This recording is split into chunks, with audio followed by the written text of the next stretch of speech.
ヨーロッパ戦争前の筆です。地域密着への第一歩、ブログでの広報活動を通じて、はじめに、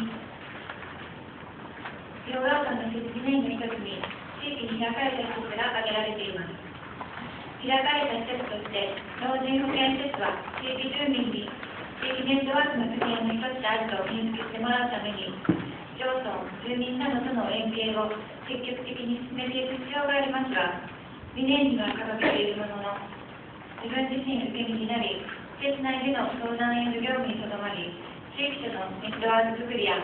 施設のコーディネーターとしての役割を担えていない現状を日々痛感していました。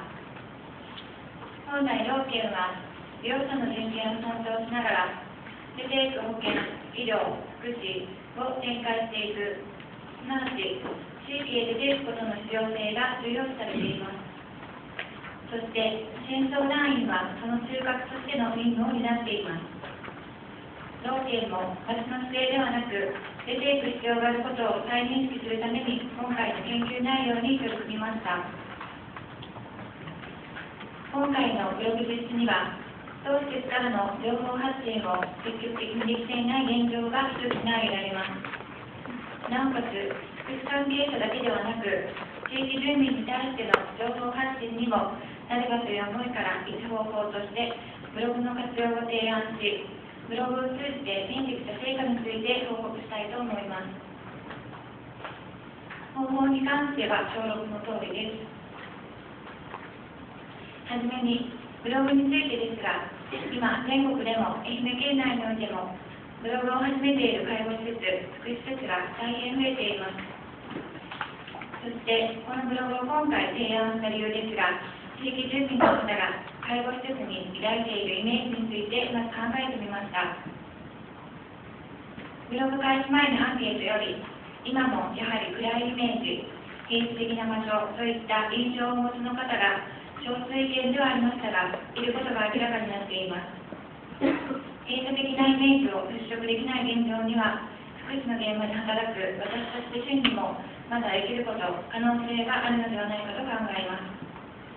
現在、当施設においても、福祉関係者各位への広報誌を通じての広報活動を行えていたとしても、特定多数の方へ介護の現場、日常の様子を積極的に施設側が発信することはできていないのが現状です。より日常を身近な方法を使ってしてもらうためには、ブログからの情報発信が一役買ってくれるのではないかと思い、今回の提案につながりました。ブログの内容は特別指定はしておらず、当施設の行事や職員が日々感じていることなどを中心に更新しました。こちらは、老健事務所前のパソコンから年会費の方へ宣伝を兼ねて、ブログの一部内容をスライドショーで紹介しているものになります。あちらのサブスクリーンは実際に更新されているブログになります。この後流れる映像になるんですが、レプラ地区を訪問した際に撮影したものになります。結果、ブログアクセス率についてはグラフの通りです。地道に更新を継続していた効果が現れ始めたのか、開始から3ヶ月が過ぎる頃には、アクセス数も徐々に伸び始めました。ただ、アクセス数は地道な効果が功を奏すとは一概に言えません。数字から興味、関心度は把握できたとしても、何を感じ取ってくれたかという内容までを分析することはできません。実際にご家族よりブログの感想や話題もいただき、徐々に効果を実感しているのも事実ですが、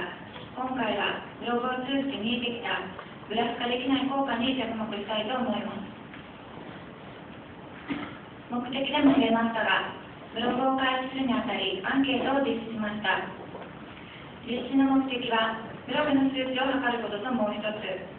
回収作業として地域住民宅を一軒一軒訪問し、直に地域の方々の声を聞くことでした。私は日頃より相談員として周辺地域に対する認識度が低いと感じておりました。老健の戦争ラインの業務としてこちらの4つが挙げられております。業務内容には地域住民との関わりについては触れられていません。なぜなら、これは相談員の業務に位置づけられるものではなく、地域に根ざした施設として、施設全体が地域住民との交流を積極的に図っていく必要があるからと考えます。住民の立場に立って考えたとき、仮に福祉全般に関する知識はあっても、地域性に欠けた周辺地域を知らない相談員では魅力に欠けるのではないかと率直に感じたので実施いたしました。回収作業において中でも多かったのが、以前利用されたことのあるご家族からの声です。私自身が当施設で勤務する以前に利用されたご家族からの声というのは非常に新鮮かつ貴重でありがたく感じました。実際に認知症の母を入所サービスで受け入れたご家族の声です。認知症がひどくて家での介護に限界を感じ、母の生活音が聞こえるだけでも気が狂いそうになっていたところ受け入れてくれた。介護疲れもあったけど、何より嬉しかったのは自分の話を聞いてもらえたこと、どれだけ楽になったことか。昔は椿山といったイメージが強かったのも事実だけど、今はだいぶ住民の印象は変わってきている。お世話になった方は利用が丘のありがたみがよく分かっているのではないでしょうか。本当に感謝しています。80代男性からは、昔は医療病院からおむつを取り替える際の受注がそれをしてくるほどだった。現在は自分自身医療病院にはお世話になっており、本当にここにあることを感謝していると、昔の印象と比較しながら現在の思いを直に聞くことができました。ブログを知っていただくために地域社会への働きかけとして行った今回の訪問調査は、地域に根ざした施設への第一歩につながったのではないかと感じています。考察。今回の地域住民との関わりを通じて、冒頭部でも触れた地域ネットワークの拠点の一つとしての道県の在り方について、地域福祉の推進の重要性という観点から考えたいと思います。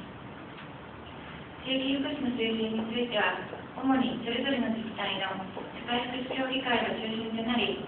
地域の特性を生かしたさまざまな事業に取り組んでいます。社協は地域のさまざまな社会資源とのネットワークを有しており、多くの人々との共同を通じて地域の最前線で活動していますが、当然社協の職員のみでは事業を進めていくことは困難であり、地域福祉の充実を図っていくためには、提供事業者側である道県施設など利用者の方とより近い立場にある私たち自身が重要性に気づく必要があります。地域住民の方の声にもあったように、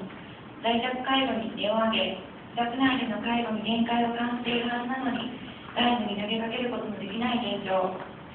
深刻化する高齢者介護や家族の視力が弱体化している社会に対応していくためには、福祉力の再構築として地域の施設が出向いていこうとする試みが今後の高齢者介護を支えていく上でも必要不可欠であると考えます。さらに言えば、介護現場で働く私たちだからこそ、住民の中にあるさまざまな生活問題に気づく力を持っているのであり、必要なサービスに適切につないでいく役割を担っていく機関として機能していく必要があるのではないでしょうか。今回は地域住民の生活上の困難や課題を具体的に発見していくという取り組みまで発展させていくことはできませんでしたが、実際、訪問後に当施設に福祉に関することについて問い合わせをしてくださった住民の方がおられました。また、先日の調査においても地域住民の方と直に触れ合い、地域の方々をより一層近く感じることができました。このような取り組みの積み重ねが住民との距離を進めていくことにつながっていくと思います。地域に根ざった施設として私たちに求められることとは、施設の一職員ではありますが、その地域で働く者として広範囲の意味では地域住民の一員です。入所・通所リハビリに関することに限らず、さまざまなケアに関することについて、まずここに相談してみようと感じていただける施設でありたいと感じました。今回は地域住民への働きかけをブログを通じて図りましたが、